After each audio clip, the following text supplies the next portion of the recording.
Hey folks, Astro Diver number one. Well, it's been a expensive and productive 2 weeks here. I went out and bought a new RK 37 tractor. I needed a larger tractor because I needed the 6-foot box blade to grade our road, and air conditioning is very nice, and the ground wasp won't get me, hopefully. Of course, being an RK tractor, it's got a few issues with it. Today, what's stopping me is I got a flat on the right front, and overnight I guess it just went out of air and broke off the bead, so we're going to try to get that done today. I'm still keeping my RK-19 tractor because, you know, it's just fantastic. It's like having a little sports car. I've got all the bugs worked out of it, 200 hours, runs like a champ. I am never selling that thing.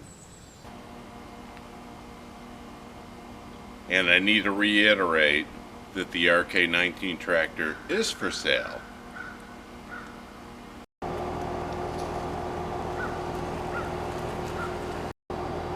I keep the RK-19 for at least another day, one day at a time.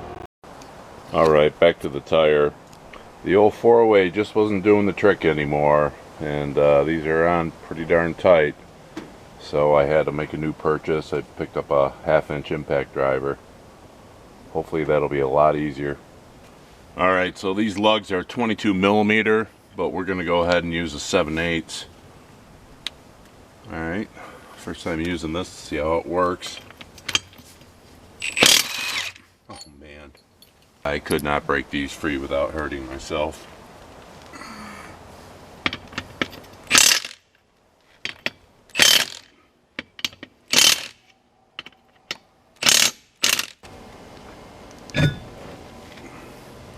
Yeah, so looking at this, I don't see any punctures or tears or anything, but I've been noticing on this tire there's a lot of this black silicon. You know, back in the days when I was busting 100 tires a week, we used to use like a black tar if we had a hard time getting a tire to bead. The beads look okay so far. Probably about 80 pounds. Pretty heavy. You guys see it? I don't see anything. And the front has a lot of this silicone too. Well, maybe it just was low on air and lost its bead somehow. I'm going to try to air it up off the tractor. And if that doesn't work, I'm going to have to bring it in, and I'll probably want them to break down the tire and at least look at the bead on this thing. And we'll go from there.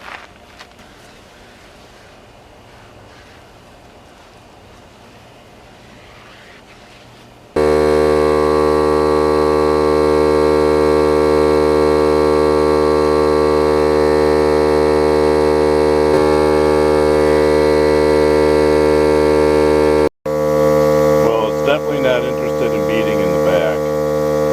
Might have to bring it in. Yeah, I didn't think that was going to work with that low volume pump, but I gave it a try. I'm not going to bother pulling out straps and trying to crunching down on the center of it. That sometimes works.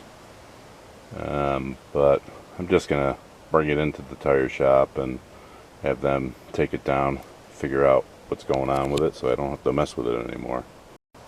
And no, I don't have any ether around. So I brought it into a local garage this morning, and their air compressor obviously has a lot more CFMs than my little cordless compressor, and it went right back onto bead, and we checked for leaks. No leaks, so I think it was probably just low from the factory, and small leak started and then it just went flat. Oh well, that was an easy one.